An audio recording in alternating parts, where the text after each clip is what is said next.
영업의 부문에 있어서 금융손익에서 449억, 거의 450억의 이익이 났습니다. 그 내용을 추적을 해보면은 파생상품 평가 이익이로서 손실도 있습니다만 이익이 많아가지고 수익으로 450억의 그 이익이 났습니다. 이것이 가장 큰 영업의 부문의 이익이 발생됐고요. 종속기업의 어떤 평가 이익으로도 195억 원이 갑자기 증가를 했습니다. 그래서 영업의 손익의 그 수익 내용이 634억 원이나 됩니다. 그래서 영업 부분까지는 20억 적자지만 법인세 전 차감 순이익은 613억 흑자로 크게 2021년이 세상이 말하자면은 변한 것처럼 크게 그렇게 변동을 했습니다. 그래서 그 느낌을 보면은 본업도 중요하지만 재테크도 중요한가? 이런 느낌을 받게 되고요. 그리고 또 파생상품이라는 것을 이름은 많이 들어봤는데 이게 대부분 해지 목적으로 하는 거로 알고 있는데 그렇지도 않은 것 같습니다. 그 파생상품을 얼마나 투자했길래 이익이 450억이나 나는지. 그러나 물론 팔기 전에는 그 실제 들어온 돈은 아니죠.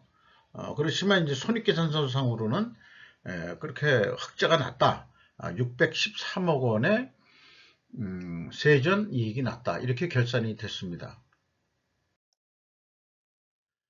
상품 재고를 보면은 많지는 않습니다. 많지는 않은데 2000년 말에 31억 4,900만 원의 재고가 있었는데 2019년에도 별 볼 일 없다가요.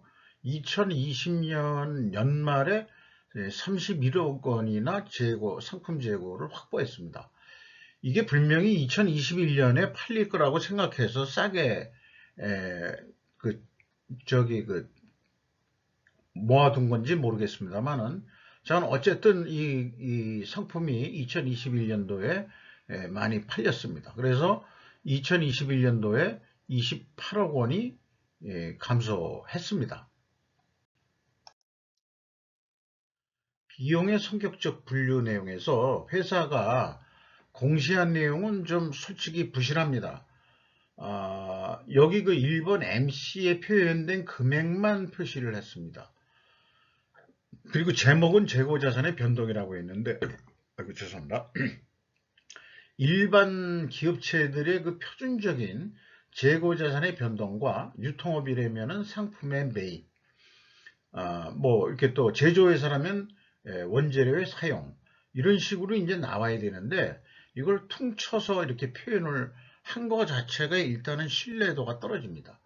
그래서 제가 그 역산해 가지고 재고자산의 변동액을 재고자산 명세를 통해서 가져오고 그 다음에 이 회사가 제시한 금액에서 재고자산의 변동 금액을 빼서 나온 금액을 여기다가 표시했는데 이것이 상품의 매입액 아니겠느냐, 2021년도에 이렇게 좀 생각을 해서 표를 만들어 봤습니다.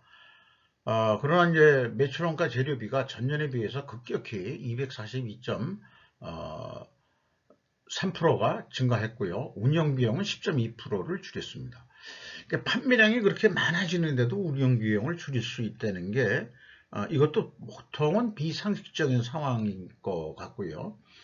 어떤 특수한 그 영업 형태를 가지고 있는지 모르겠습니다만은 이렇게 이제 구성이 되겠습니다. 주요 비용을 보면은 인건비가 25억이 집행이 돼서 32.5%가 증가했습니다. 운영비용 대비 비율로는 4.5% 상승했고요. 직원 수가 34명에서 49명. 이 직원 수 자체로 보면은 아주 소규모 기업으로 보입니다. 인당 평균 임금이 5,100만 원으로서 전년보다 떨어졌죠. 신입사원이 15명 들어오면서 평균 임금이 떨어진 거로 그렇게 해석이 됩니다. 그리고 로열티 비용이라는 게 이제 인건비 전에 크게 나가는 거로 되어 있는데 이것도 크게 줄었습니다. 어떤 그 로열티라는 게 뭐 들여다가 그 브랜드 이름이라든지 뭐 이런 걸 가지고 뭐 파는 건데, 그게 기한이 줄은 건지 아니면은 또 그거에 대한 상대적인 매출이 줄어서 그런 건지 모르겠습니다만, 후에 이 매출 내역도 이 뽑아 와서 보여드리겠습니다.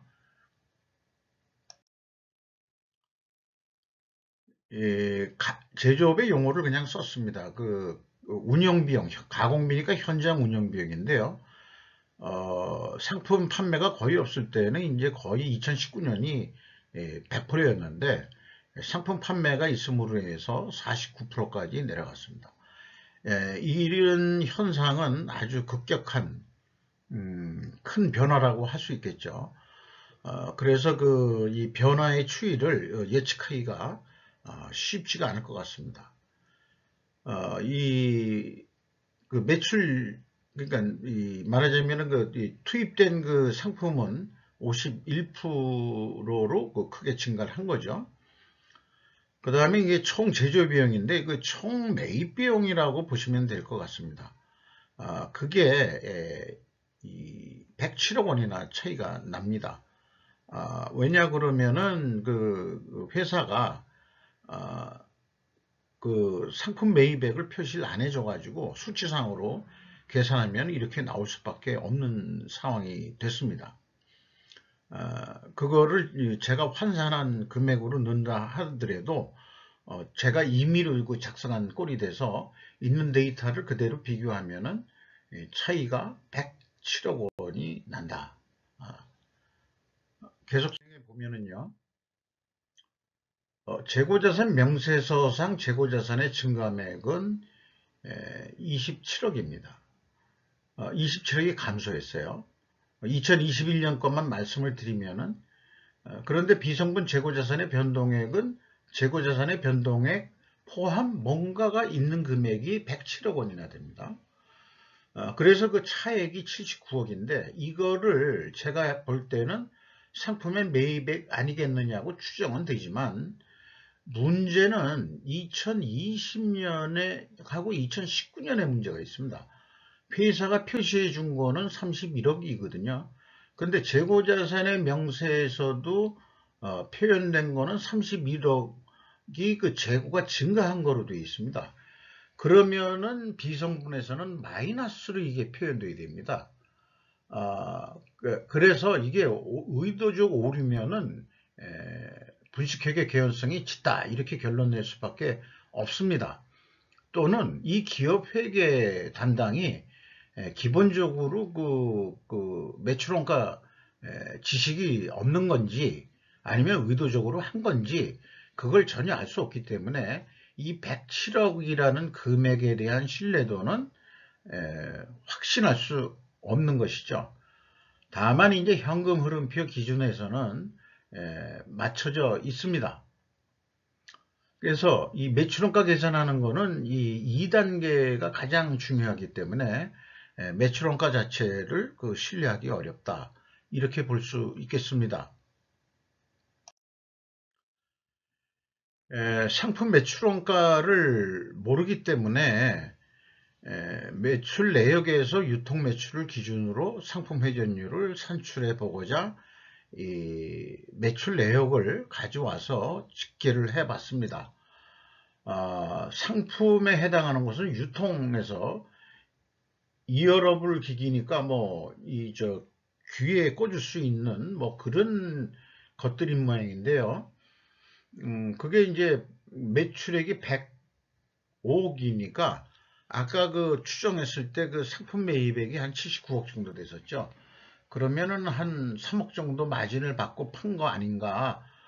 그런 이제 생각을 해보지만 상품 회전율을 상품 매출원가를 모르기 때문에 매출액으로 나눠서 산출하는 거로 했습니다. 상당히 영업 영역이 상당히 많습니다. 극장 수입도 있고 매점 수입도 있고 임대 사업도 있고 좀 복잡하네요.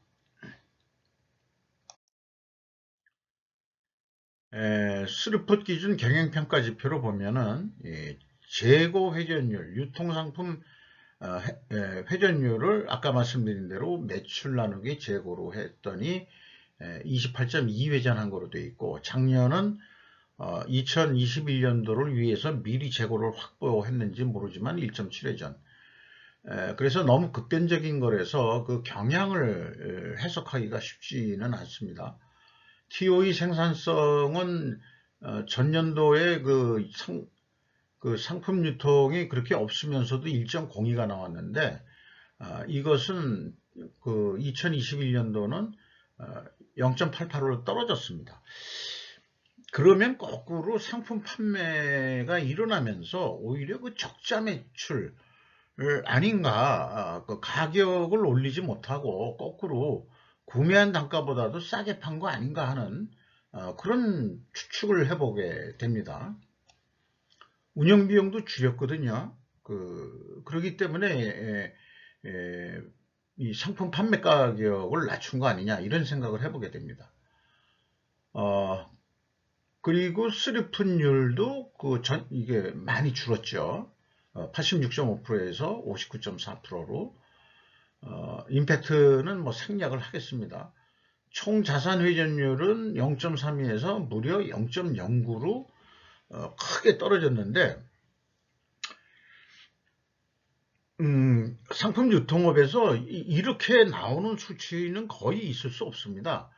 제조업이라고 하더라도 0.9 정도 나오면 잘하는 기업인데, 상품 유통업이나 뭐 이런 경우에는 자신이 가지고 있는 그 비유동 자산, 이 자산의 규모가 뭐 크게 없을 거라고 생각을 하거든요. 근데 이렇게 그 낮은 수치라고 하는 것은 말은 이게 유통으로 하고 그 다음에 그 버키 스튜디오라고 해서 무슨 모바일 서비스를 한다고 그랬는데, 이 자산은 엉뚱하게 비유동 자산을 엄청 많이 가지고 있다 이렇게 이제 해석이 되는 거죠. 매출 채권 회전율은 뭐 급격히 그 수금 속도는 빨라졌습니다. 그리고 매입 채무 지급 속도는 거꾸로 느려졌습니다. 이런 것은 이제 안 좋은 현상이죠. 돈이 뭐 많은 것 같은데 왜 돈을 늦게 주는지, 그런 거는 좀 이해하기가 어렵네요. 현금 재무지표로 와서 캐펙스 자본적 지출, 즉 투자 금액이 1626억이나 투자를 했습니다. 과연 매출 230억 원대 하는 기업이 어떻게 이렇게 1626억 원을 투자할 수 있는 그런 일이 2021년도에 갑자기 그 개벽을 할 만큼 이렇게 발생이 됐느냐. 그게 참 흥미롭고 대단히 그 재무 쪽으로 시간을 들여서 데이터들을 좀 살펴보게 됐습니다. 또 투하자본 종속기업 비율이 42.4%였는데 투하자본이 증가하는 바람에 20.3%로 감소했고요. 아까 이 세전 영업 원가회계 영업이익은 600몇억 원이지만은 그 EAT 세후 현금의 순이익은 12억 8,300만 원뿐이 되질 않습니다. 그렇다 하더라도 전년보다는 0.1%포인트 상승했습니다. 그리고 채권자한테 무려 1,000억 원을 차입을 했습니다. 이거는 뭐 전환사채 발행도 있고요. 은행 차입금도 거의 500억 가까이 차입을 했습니다. 어떻게 이렇게 규모가 작은 회사가 이렇게 큰 금액을 차입을 할 수 있는지, 또 그 주주가 그 투자조합이라서 그런지 모르겠습니다만은 그 최대 주주의 그 역량이 그만큼 많은 거라서 그런가 하는 생각도 좀 해보게 됩니다. 어쨌든 그 1,000억이라는 차입금이 들어와서 레버리지율은 45.6%로 크게 증가했습니다. 50%가 넘으면 이제 경영권을 좀 압박을 받게 되는 그런 수준이 되겠죠. 주주잉여 현금 흐름은 이제 그 이익배당 이런 건 없고, 거꾸로 주주들이 또 468억 원을 추가로 투자를 했습니다. 최종 회사는 1363억 원의 현금을 유출시켰습니다. 많은 부분이 이 캐펙스 투자에 들어간 거로 이렇게 되어 있습니다. 현금 버퍼율은 아직 다 소진을 안 해가지고 336.4%를 가지고 있습니다. 이 돈이 이 정도 여유 있으면은 매입 채무에 대한 대금 지급도 좀 빨라져야 되는데 거꾸로 아까 늦어졌거든요. 그러니까 이제 본업에는 지금 신경을 안 쓰고 딴 데 신경 쓰는 것 같다. 그런 느낌을 지울 수가 없네요. 협력업체들이 좀 기분 나빠할 것 같고요. 이익잉여금률은 55.1%로 상승했습니다. 이렇게 한 것이 본업에 의해서 그 상승이 됐다기보다는 파생상품의 평가 가지고 이렇게 됐다는 것은 잘못하면 그 사상도가 아닌가 하는 느낌을 좀 받게 됩니다. 또 채권은행이 1,000억을 빌려줬을 때는 담보를 뭘 했을까? 그러면 그 파생상품 평가를 해줘서 그렇게 한 거 아니냐? 보통 부동산 담보대출 같은 거는 뭐 개인적으로 경험을 해봤습니다만은 이런 채권 담보라든지 재고자산 담보라든지 재고자산은 여기 이 회사는 뭐 거의 없는 거고요. 분명히 어떤 채권 담보일 것 같은 기분이 들어가는데 대단한 일이 저건 발생이 됐습니다. 개인적으로는 이런 분야에 대해서는 아주 생소하게 살아온 이기 때문에 아주 저로서는 뭐 생소하게 보일 수밖에 없겠습니다. 납입자본 성장률은 1.57배로 성장을 했습니다. 캐펙스에서 그 투자된 주요 내용을 보면은 중소기업 투자에 254억, 그 다음에 이제 유형자산에 21억, 문제는 투자 부동산 투자에 764억 원이나 썼다는 거죠. 돈을 빌려가지고 또 유상증자 등을 통해서 또 전환사채 등을 발행해서 들어온 돈을 부동산에 투자했다. 이것도 이게 버킷 스튜디오가 뭐 하는 회사인지 솔직히 잘 모르겠습니다.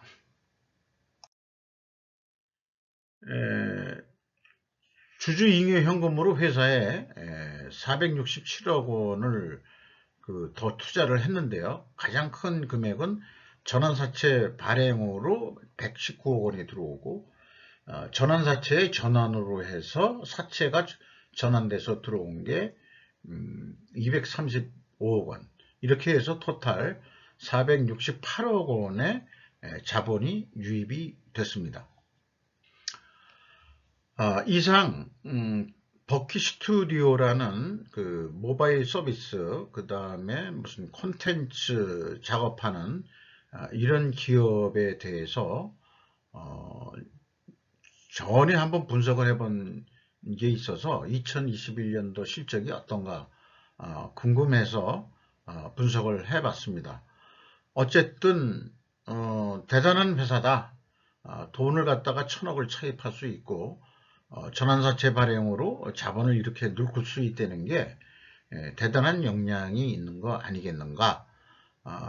이런 그 재무통이나 그 재테크 분야에 역량이 있으신 분들이 이 사업을 하는 회사를 한번 훑어봤다는데 의의가 있겠습니다. 다만 마지막에 영업이익까지 본다 그러면은 분식회계 개연성에 대한 가정은 회사가 반증하기 전까지는 유효할 것입니다. 이익이 적게 나도록 유도했다, 이렇게 해석이 됩니다. 이상 마치도록 하겠습니다.